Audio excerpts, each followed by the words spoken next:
Hi everyone, and welcome to a brand new episode of Horror Stories.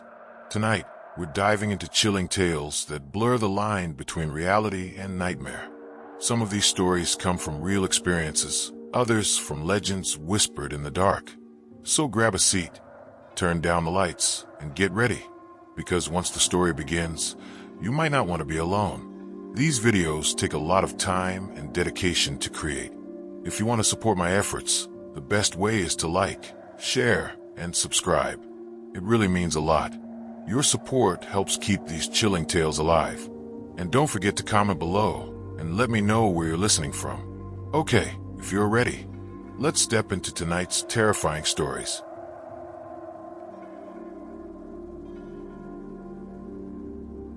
My name is Alex, and this story happened to me about 10 years ago, in the summer of 2014.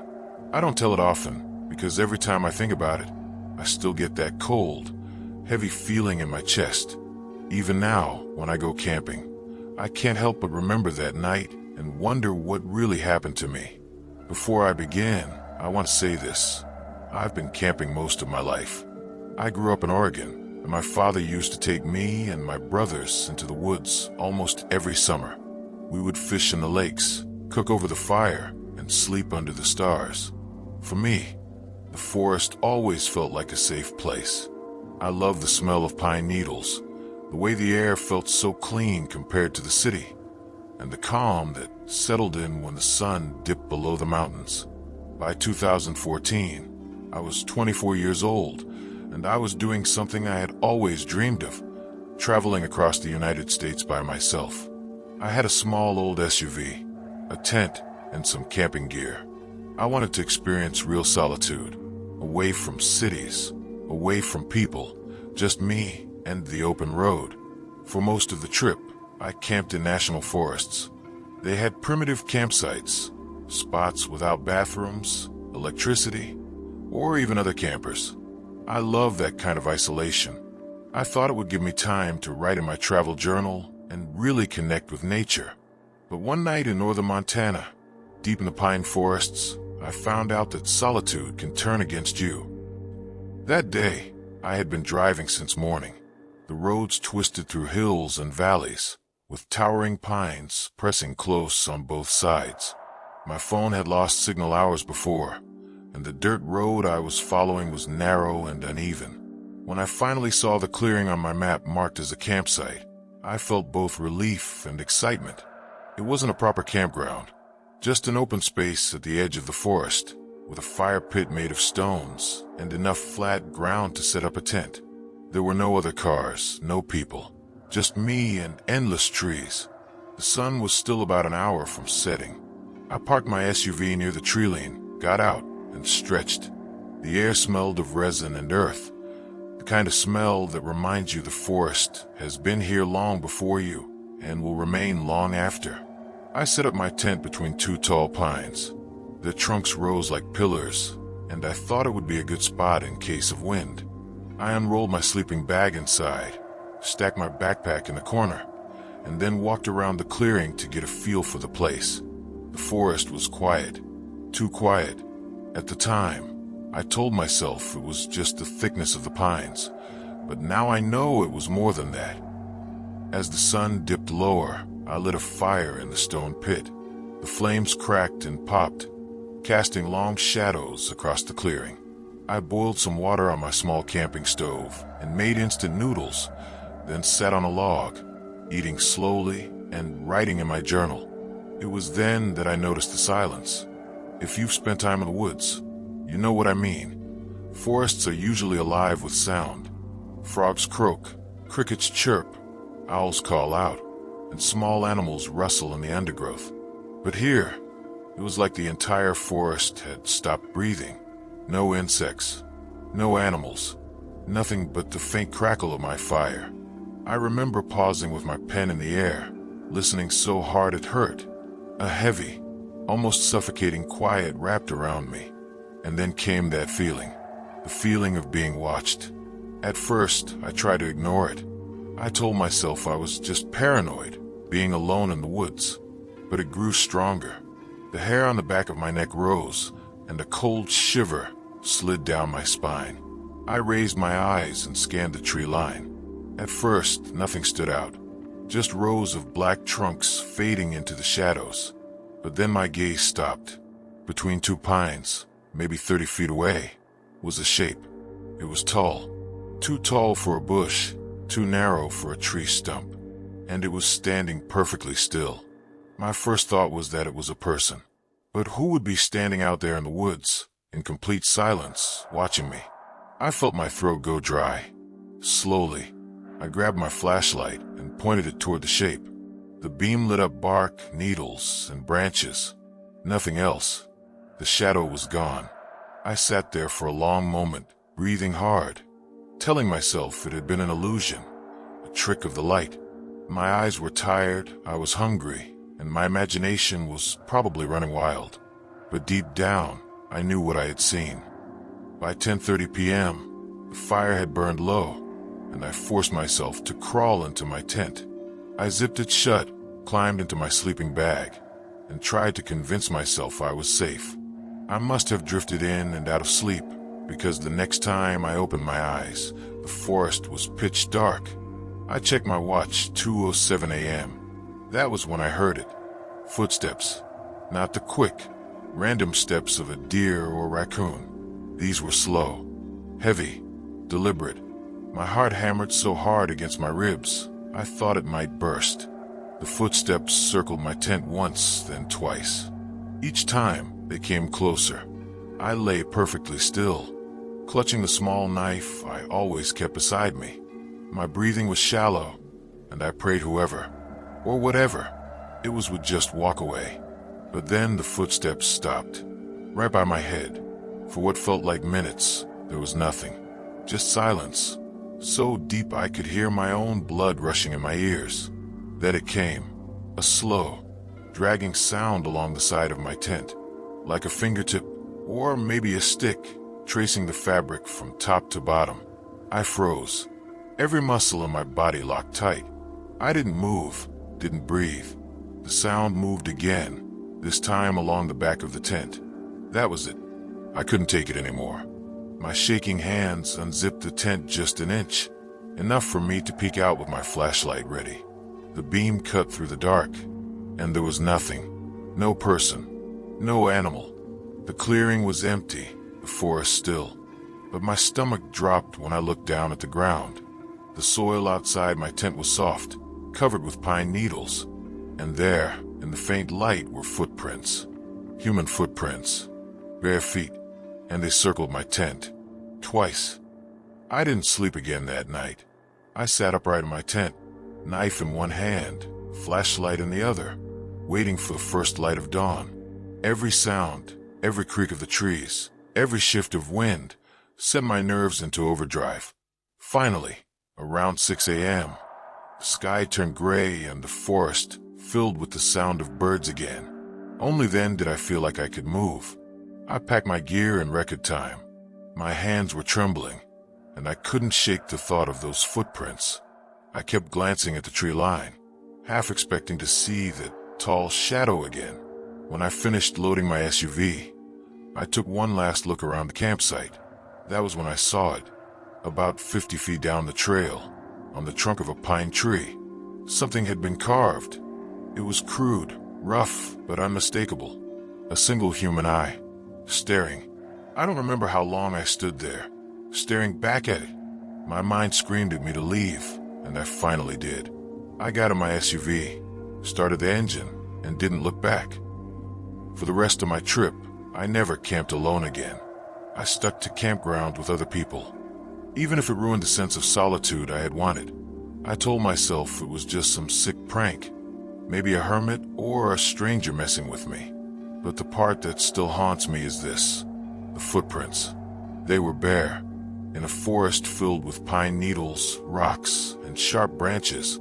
Someone had walked silently around my tent with no shoes, in the middle of the night, and they had been watching me. Sometimes, late at night, I still wake up with the image of that carved eye burned into my mind. Watching, always watching. My name is Daniel, and this story happened to me in the summer of 2016. I was 26 years old then, and I was living in Colorado. I had always been a person who loved nature, someone who found peace in places where the world grew quiet. When life in the city became too heavy, I would drive into the mountains, find a lake or a trail, and disappear into the wilderness for a few days. That summer had been difficult for me.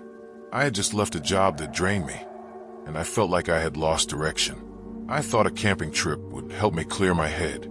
A few nights under the stars, a journal in my hand, and nothing but the sound of the forest and water to keep me company. I packed light, a small tent, sleeping bag, food supplies, and my fishing rod.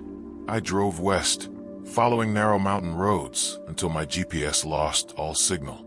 The further I went, the fewer cars I saw.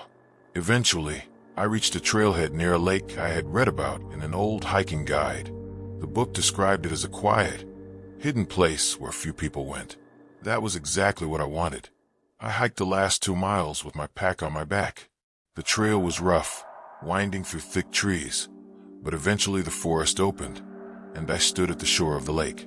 The water stretched out like a sheet of dark glass, perfectly still, reflecting the pine trees that surrounded it on every side. The mountains rose in the distance, their peaks glowing faintly in the late afternoon sun. It felt untouched, pure, like a place no one had disturbed for years. I chose a flat piece of ground near the water's edge to pitch my tent. From there, I could see the whole lake and the line of trees that circled it. I cooked a simple meal on my small stove, ate quietly, and then sat for hours staring at the water. It was so calm, so silent, that I thought I had finally found what I had been looking for. But silence in the wild does not always mean peace. Sometimes it means something is waiting. As the sun set, the lake turned darker and darker until it looked like a pool of black ink. The reflection of the moon appeared on its surface, trembling slightly with the breeze. I wrote in my journal by the fire until the light grew too dim. Then I sat quietly, staring into the dark. That was when I noticed the water. At first, it was just a ripple, small waves moving across the otherwise still surface. I assumed it was a fish, but then more ripples appeared, spreading wider, as if something large was moving just beneath the surface. I leaned forward, watching carefully. The ripples traveled toward the far edge of the lake and then disappeared. The water grew still again. I told myself it was nothing. Lakes are full of life. Fish, turtles, even beavers sometimes. But something about the way those ripples moved didn't feel natural. They had traveled too far, too steady, almost like someone was swimming slowly under the surface. When darkness finally swallowed the lake, I retreated into my tent. The fire outside burned down to glowing coals. I lay on my back, staring at the nylon above me, and tried to push the strange ripples out of my mind. Sometime in the night, I woke up. My eyes opened to pitch blackness, and I immediately became aware of a sound. It was faint, but steady, coming from outside my tent. It was the sound of something moving through wet earth, a dragging, shifting movement, like hands or knees pulling across the muddy shore. I froze, my breath caught in my throat. Every nerve in my body told me not to move. The sound went on for a long time. Then it stopped. Silence returned, so complete that I almost wondered if I had dreamed it. I stayed awake until the faint light of dawn filtered through the tent walls. Only then did I unzip the door and step outside. The ground near the water was disturbed. The smooth mud I had seen the day before now had strange impressions in it, shallow but clear. They looked like handprints, large handprints, and they led from the lake toward the trees. My stomach tightened. I tried to convince myself it was just an animal, maybe a bear or a moose passing through. But deep down, I knew those weren't paw prints. They were shaped too much like fingers. I should have left that morning. I should have packed my gear and hiked back to my car. But I told myself I was being foolish.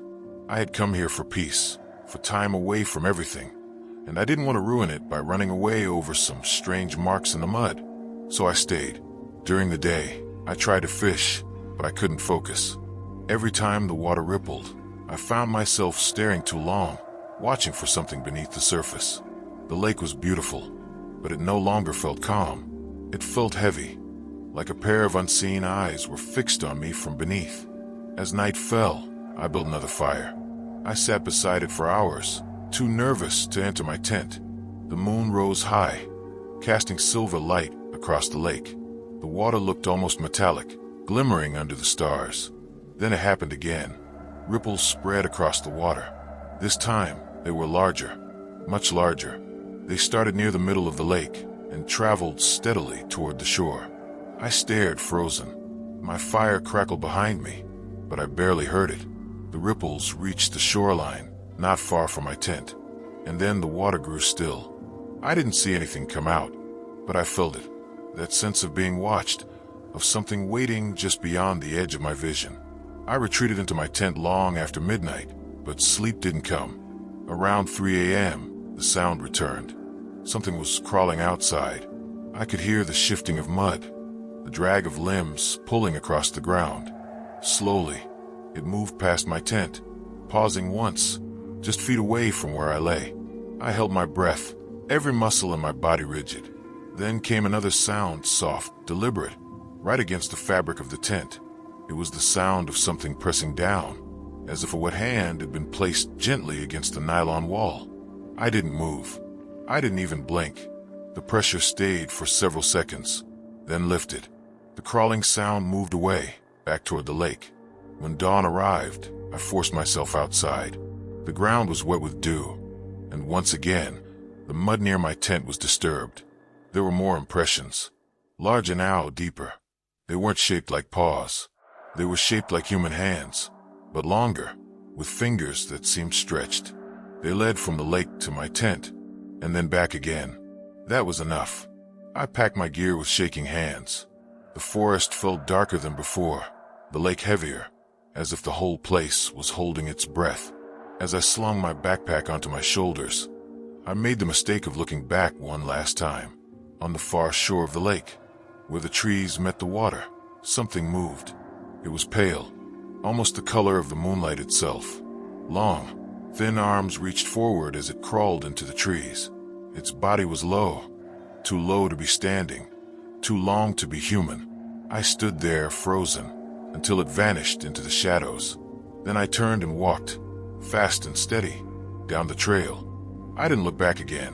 When I finally reached my car, I drove for hours without stopping. Even when I reached the safety of the highway, I didn't slow down. For weeks afterward, I had nightmares of that pale figure, crawling on the mud, its arms pulling it forward with an unnatural slowness. I never returned to that lake, and to this day, whenever I see ripples spreading across still water, a cold fear grips me, because I know the lake is not always empty. Sometimes something is waiting just beneath the surface. My name is Michael, and this story happened to me when I was 30 years old, and at that point in my life, camping alone had become almost a habit. Whenever stress piled up, whenever I needed to escape the noise of the city, I would pack my gear and disappear into the wilderness for a few days. Most of the time, it was peaceful. I knew how to handle myself outdoors, how to read the forest, how to stay safe. But what happened on that trip taught me something I never expected to learn. Nature isn't always the biggest threat. Sometimes, the real horror comes from other people. It was late September when I decided to spend a weekend in a remote section of the Appalachian Mountains. The weather was crisp, the leaves just starting to change, and I thought the cool air would be perfect for hiking. I chose a trail that led several miles into the forest, ending near an old fire lookout tower that had been abandoned for years. The place was far enough from towns that I didn't expect to see anyone else. After a long hike, I reached a clearing about a mile from the tower. The ground was flat, covered in fallen leaves, with enough space for my small tent. I set up camp, lit a small fire, and cooked dinner as the sun dipped behind the trees.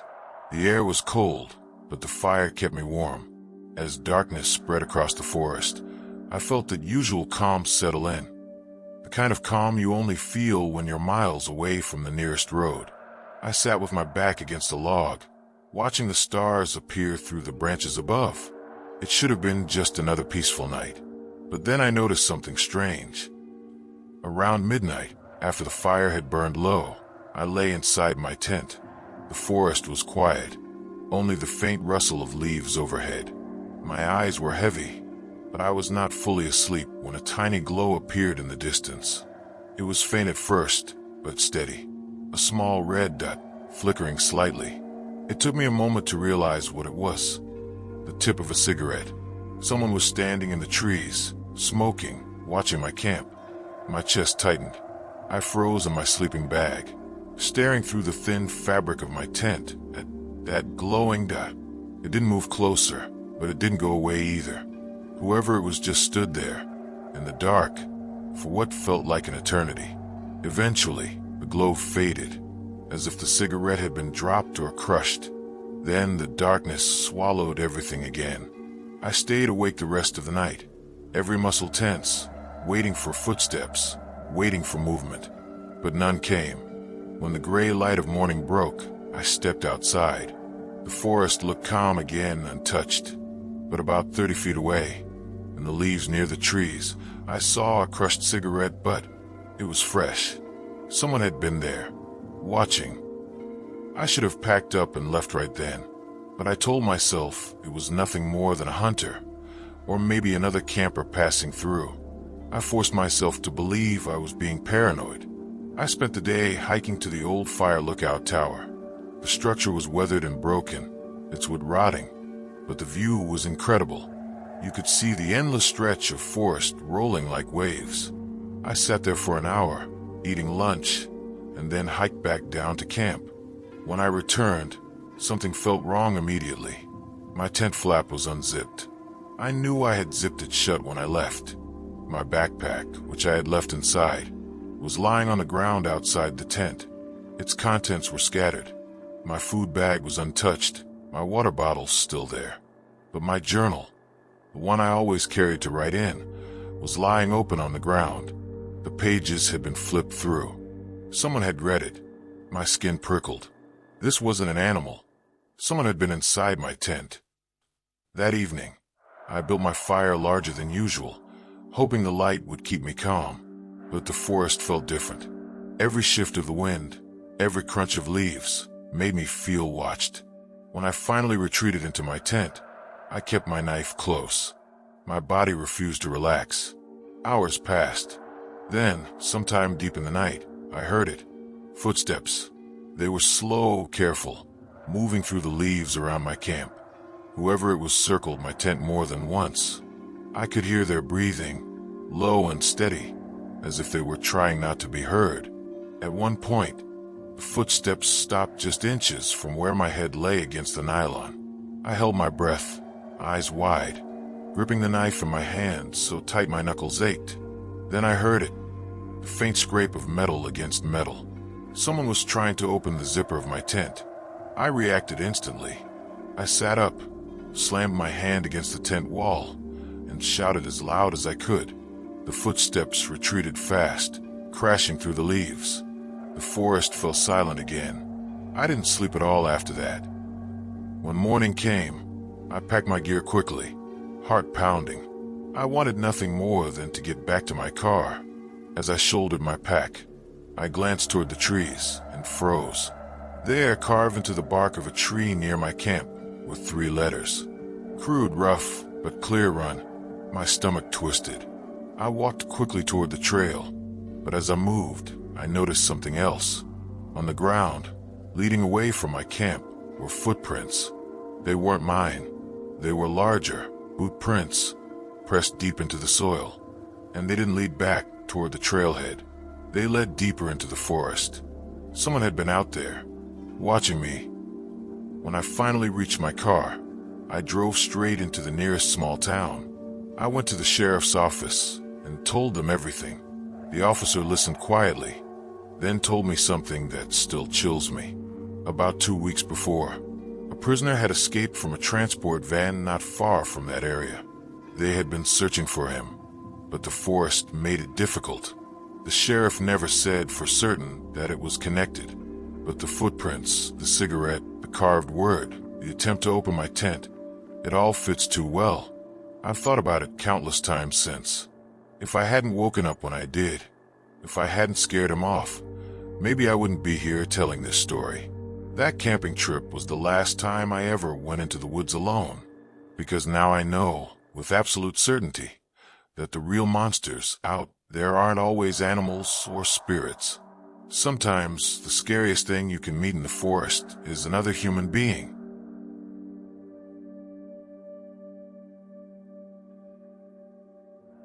My name is Sarah, and this story happened to me 5 years ago. I had been camping many times before, often with friends or family, and I always loved the quiet, the simplicity, and the feeling of being away from the chaos of everyday life. But the experience I am about to describe changed the way I looked at the forest forever. I never returned to that park, and I have never shared this story with anyone except in writing. Even now, thinking about it makes my hands shake.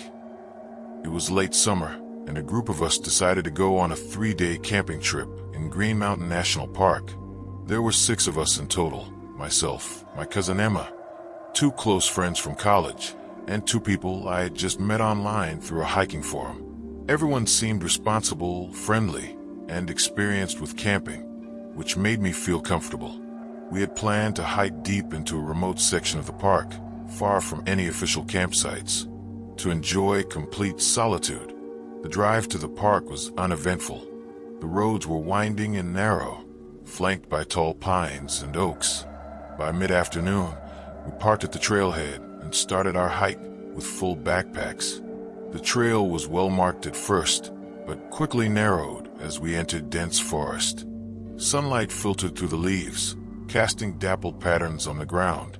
Birds called occasionally, and the air smelled clean and earthy. We hiked for nearly 4 hours before reaching a clearing large enough to set up our tents. The ground was level, covered with soft moss and fallen leaves. A small creek ran nearby, offering fresh water. The spot felt perfect. We set up our tents in a loose circle, a safe distance from the water, and then spent the rest of the afternoon gathering firewood, cooking a simple meal, and talking quietly. Everything seemed normal. As darkness fell, I crawled into my tent alone. I remember lying on my sleeping bag, listening to the forest settle for the night, feeling the usual calm I had always loved about camping. Other than the rustling of leaves in the wind, there was nothing unusual. Somewhere after midnight, I woke with the impression that something was wrong. I couldn't explain it at first. The forest felt heavier. The air seemed denser. I listened intently, but there were no sounds out of the ordinary. No animals, no footsteps, nothing that should have made me uneasy. It wasn't until I unzipped the tent and peeked outside that the first shock hit me. One of the other tents, Emma's, was gone. Completely gone. There was no sign of it. No stakes in the ground. No scattered fabric. No collapsed frame. The tent was simply gone.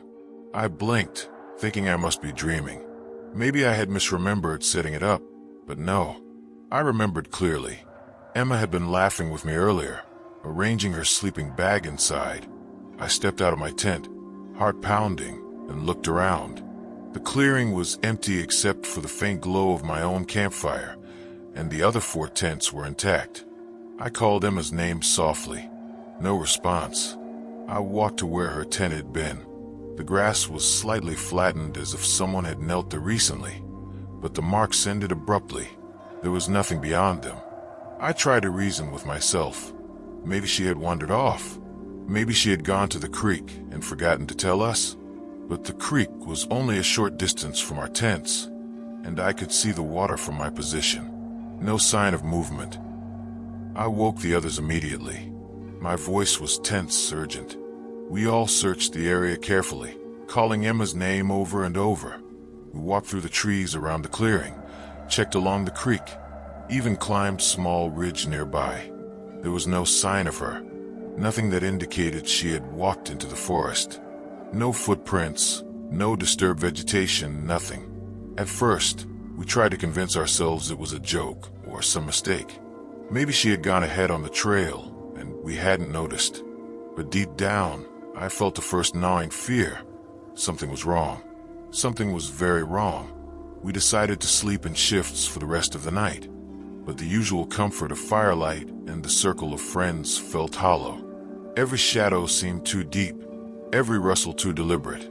I could not stop staring at the spot where her tent had been, as if the forest itself had swallowed it. The next day, we packed up what remained of our gear and started walking toward the main trail. We brought radios and phones, though most of them had no signal. By mid-morning, we came across an official ranger station.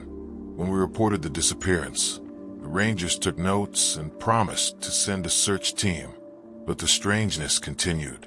While walking back toward the clearing to mark the spot for later investigation, I noticed that small items from the other tents, Emma's backpack strap, a sock, and even her journal, were placed neatly near tree roots, as if someone had deliberately arranged them.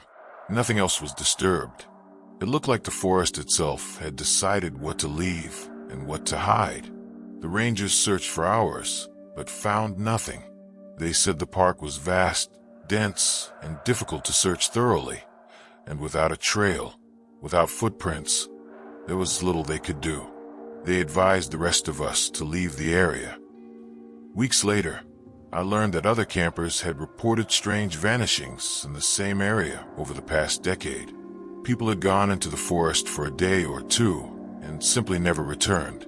Some tents and camping gear were found scattered, but no trace of the campers themselves.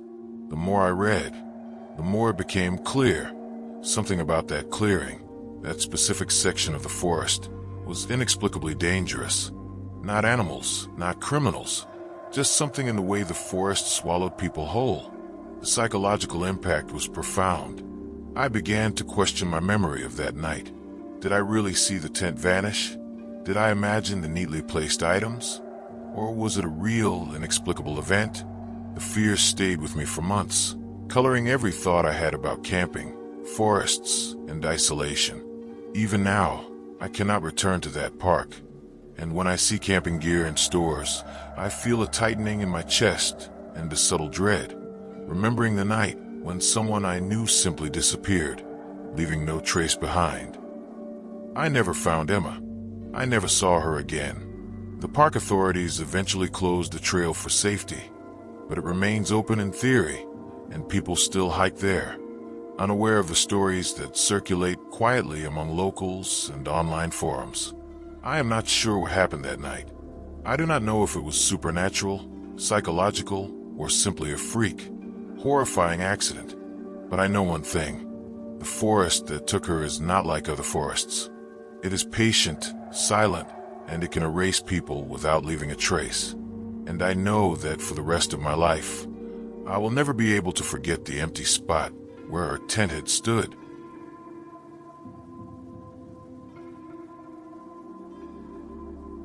I'm Ethan. I had been camping for many years, but I had never experienced anything even remotely close to what happened that weekend. It started as a simple escape, a 2-night solo trip to clear my mind, but it quickly became a fight for survival. I have told a few people the basic story, but I have never written it down in full. Even now, the memory feels too vivid, too close, as if it is still happening. I had been living in Phoenix, and the desert forests in northern Arizona were my favorite refuge. Sparse, rugged, and remote, they offer the kind of solitude you can't find anywhere else. I planned a 2-day camping trip near a ravine I had read about in an old wilderness guidebook. It was deep in the forest, far from trails, with a narrow dirt road leading to the parking area, and even further by foot to the actual camping spot. I left late Friday afternoon, with a small SUV loaded with gear, a tent, sleeping bag, food, water, a few basic tools, and a small first aid kit. I had done this route before and knew it would take hours to reach the site. The sun was beginning to set as I navigated the last few miles of dirt road, lined with juniper and pine, the rocks under the tires crunching with each turn. The forest grew quiet as I hiked the final stretch. Wind barely moved the dry leaves, and the shadows of the trees lengthened with the fading light. I reached the top of the ravine and looked down. The area below was narrow and steep, with jagged rock faces and twisted trees. I chose a small flat spot near the edge, careful to stay far enough from the drop, and set up my tent. The isolation was perfect, the kind of quiet that makes the heart both heavy and alive. During the day, I explored the ravine carefully. That's when I noticed unusual signs: burned cans, empty food wrappers, and markings on the rocks that looked like they had been drawn hastily with charcoal. Some of the rocks had faint graffiti, letters and symbols that I did not understand. At first, I assumed other campers or vandals had been there, but the markings felt purposeful, almost like someone had been leaving warnings or directions for themselves. I continued to explore the ravine, descending carefully along a narrow path. That's when I saw the first fire remnants. A small pile of ash, carefully extinguished, with bits of melted plastic and charred wood. Something about the way it was arranged made me uneasy. It wasn't a casual campfire. It was deliberate, organized, almost methodical. I decided to return to my tent. The sun was nearing the horizon, and I wanted to avoid being caught in the ravine after dark. As I climbed back, I could not shake the feeling that I was being watched. The desert forest is silent at night, but this felt different. It wasn't just quiet, it felt heavy, like a weight pressing on the back of my neck. I prepared a small fire near my tent and cooked a modest meal. As the sun set completely, I noticed distant flickers of orange light deeper in the ravine. At first, I thought it was another camper, but the light moved irregularly, not like a controlled campfire. It danced along the rocks, sometimes disappearing entirely, then flaring again. I did not investigate at the time. The forest felt strangely dangerous, and instinct told me to stay near my camp. I crawled into my tent with my backpack close at hand. I could see the glow of the firelight faintly on the walls of the tent. That's when I realized I had underestimated the remoteness of the place. There were no other hikers, no rangers nearby, and no chance of calling for help. If something went wrong, I was completely alone. Hours passed. I stared at the tent ceiling, my mind turning over possibilities. The flickering light had stopped, but I could not sleep. A creeping feeling of being observed settled over me. I tried to convince myself it was just the forest, just my imagination, but instinct told me otherwise. Around 2 a.m., I awoke with the strongest sense of dread I have ever felt. The air in the tent was heavy, and I felt compelled to look outside. I unzipped the flap carefully, expecting nothing, but then I saw it. A figure, crouched at the edge of the firelight I had left burning outside. The shadow was human, but it moved unnaturally, fast and silent, as if sliding across the rocks. I froze, heart hammering, and watched it descend further into the ravine. At that moment, I realized the fire I had seen earlier was not random. Someone was moving deliberately in the ravine, hiding their presence, possibly watching me. I packed my bag immediately, deciding to leave. I started hiking up the ravine trail, which was steep and dangerous in darkness. As I moved, I realized the figure was following me. I could see glimpses of movement in the shadows, always staying just out of reach, never fully visible. The terrain grew treacherous. Loose rocks shifted underfoot, and I had to climb carefully. My breathing became heavy. My hands scraped on jagged stones, but I kept going. I knew stopping meant being caught. At one point, the figure surged forward with speed I could not have anticipated. I barely avoided tackle, sliding down a rock face and landing hard. Pain shot through my shoulder and leg, but I kept moving, scrambling upward. The figure made no noise, no attempt to communicate, only the unrelenting pursuit. Eventually, I reached a narrow ledge above the ravine. The figure was no longer visible, but I could hear subtle movements below, footsteps along rocks, the soft shift of earth. I realized I could not descend safely back into the ravine. I was trapped. I stayed on that ledge until sunrise, exhausted and dehydrated, barely daring to move. The light revealed the horror of the ravine below. Signs of human presence everywhere, some recent, some old. Burned remnants of camps, trampled underbrush, and what looked disturbingly like shallow graves along the rocks. I kept moving with daylight, following a faint trail that eventually led to a dirt road I recognized from my map. When I reached it, I flagged down a passing hiker and explained my situation. Authorities came later and confirmed my fears. The ravine had been used as a hideout by criminals. Some had left in a hurry after an unknown incident, leaving evidence of illegal activity behind. Others had been missing, their remains never recovered. I returned home, physically unharmed, but psychologically scarred. I could not shake the memory of the figure moving silently in the dark, the fire flickering deep in the ravine, and the relentless pursuit.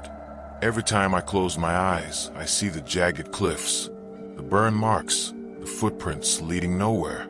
I have never camped alone since that night. The forest is no longer peaceful for me. I realize now that wilderness carries dangers beyond wildlife or weather. Human danger, deliberate and concealed, can be far more terrifying. And I know that somewhere in those desert forests, the ravine waits. The fire may burn out, but the danger remains, patient and silent, for the next person who wanders too close. You made it to the end, but remember, the story doesn't always end when the video does. If you'd like to support the channel, please like, share, and subscribe. We'll meet again. Until then, take care.